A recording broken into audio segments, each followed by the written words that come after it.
Ladies and gentlemen, Mr. Cropper here.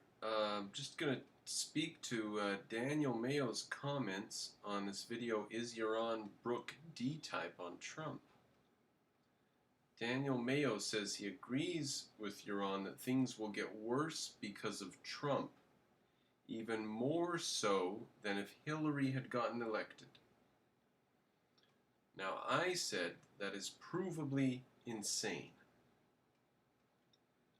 And he says, give me your reasons, as you can see in the comments there.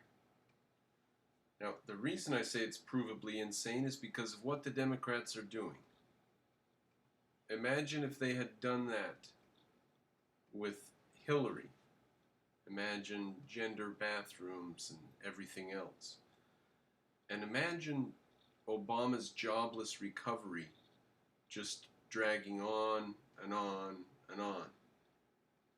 Because that's what we would be facing. That's what you would have. Imagine some sort of new Green Deal, some sort of recapitulation to the Paris Climate Accords.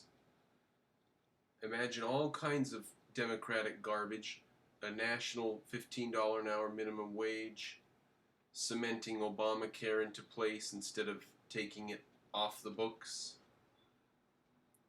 So there's all kinds of terrible, terrible things that would have happened under Hillary that not only didn't happen under Trump, but also many bad things that were done under Obama have been undone under Trump. Now, some of you don't like Trump because you say the good things that he's doing will be undone because they're just being done by executive fiat. Well, that's a very strange position for you to be in. You don't like Trump because other people are going to undo his good. So Trump's good and the things he's doing are good. That's an interesting stance. What if they aren't undone? What if Trump wins again in 2020? And then what if we get a Republican in 2024? Or some kind of Republican, someone from the right. What if they aren't undone? Then are those Trump things good things if they stay in place? Are you only disliking Trump because these things might be taken off the books when Trump leaves office? Is that your only reason for disliking Trump? Excuse me. No, Trump does some things that are stupid and idiotic. We all know that. As objectivists, we realize that Trump does some stupid things. So I'm not praising the God Emperor Trump. But I certainly am glad as all get out that Hillary didn't get in. And I'm glad twice, because I'm glad that she didn't get in, first of all. I'm glad 3 times. I'm glad she didn't get in. I'm glad Trump did get in. And I'm glad Trump turned out to be so great. Not nearly as bad as he could have been and as I expected him to be. Not nearly. He's wonderful compared to what I expected. So, there we are. Excuse me, I should have cleared my throat before I started the video, shouldn't I? I apologize. There we are, Mr. Mayo. That is why I say it is provably insane for you to think that Hillary would have been worse, or that Trump is worse than Hillary would have been. Provably insane. Because we know what the Democrats are up to. And Trump has done, did you know, I found out, I bet you don't know about the EPA, Trump shutting down the EPA. I found out about Trump shutting down the EPA from a lawsuit that was filed by 17 states. Now I read about this, I said 17 states are suing Trump administration for finagling with the EPA. So I looked into it, and among those 17 states were Idaho, Wyoming, and like either Nevada or Montana or something, like states that I didn't think wanted the EPA involved, and I didn't think would be upset if the EPA were stopped from being involved. But they are. So I looked into it. And Trump basically shut down the lawsuits coming out of the EPA. Basically stopped lawsuits. Now, he doesn't have the power to drop charges. He doesn't have the power to totally take things off the books. But he can just halt prosecution.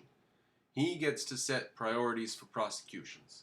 And he can halt prosecutions on certain statutes or whatever. Remember, these are not criminal law. This is not criminal law the EPA deals with. This is just stuff that's been put in place by government fiat. And Trump has the power to prosecute or not prosecute these things put in place by government fiat. And the states are upset at him. Do you know about this? Now, as objectivists, we know that this is almost 99% garbage, right? The EPA. 1% of it is protecting us from lead in the air from, power plants. But 99% of it is stopping farmers from building a pond on the ground and shutting down perfectly good coal power plants that could have been making electricity cheaper for the American people. So mostly it's garbage, and Trump shut it down. Okay, I'm getting off track, cheering for Trump. Lowest unemployment for blacks and Latinos. All the great statistics. And sure, he's doing terrible things. He's doing stupid things. What do we need? I was arguing against steel tariffs against Canada. Why? What about Canada? Are they really going to be our enemy in wartime? And then someone in the comments said, possibly, yeah, we shouldn't count on them. So, okay, let's have some steel here in America. Let's make sure that we raise tariffs high enough that people can produce steel in America profitably as an issue of national security. Now, should we produce brooms in America? No, I think we can outsource broom production to Argentina or whoever wants to build a broom factory. I don't think that we should trade with China. They are communists and they want to destroy America. And Trump is certainly right to try to restrict trade with China. And to tell all American companies to get out of China is brilliant. That's going to be a big band-aid for China to deal with. And it serves American companies right for getting in there to begin with. I don't know why you all got in there to begin with. I laughed when Google went in there and then they got burned and had to leave. I laughed. I said, what'd you think you were going to get with the communists? It's ridiculous. And they got burned because they had to give all their intellectual property over to the communist government in order to do business there. Okay, now, Daniel Mayo, I'm afraid that if you can't see that Trump is better than Hillary, with all the transgender nonsense and everything the left is doing, social justice warrior and Antifa. Imagine Antifa under Hillary. I mean, good Lord. If you can't see that, I'm really tempted to put you in the leftivist camp. Ladies and gentlemen, if you like what I'm doing, support what I'm doing, please go to Patreon. Give me $5 or $10 a month. I've been losing a couple patrons. I assume they are leftivists, or else they're just too poor to give the $5 or $10. So you need to step in there and help out. And let's get Mr. Cropper big. Let's do interviews with important people on important subjects, and let's upgrade Mr. Cropper's channel to a super channel. I know that's going to be up to me and my content, but I can't produce the content if I can't use the time. So please make it a fact that I can spend the time. Make it a fact that I can spend time doing this. Because it's not a fact right now that I can spend time doing this. Right now it's an expensive hobby for me to sit around for hours a week trying to make intellectual content that is relevant and useful and important. There we go. So if you support me making relevant, useful, important content, then patronize me today at $5, $10, $50, or $100 or $200 a month level. Anything would be good. If I did get, like let's say crazy $5,000 a month or something, I would be able to travel around and debate and rent halls and have discussions with people everywhere. These long form debates and topics. That would be amazing, right? Wouldn't that be fun? But keeping it real, at least let's get it to the point where I can spend time doing this and it's not ruining my life and taking away from my life. Right now, I regard it as an investment.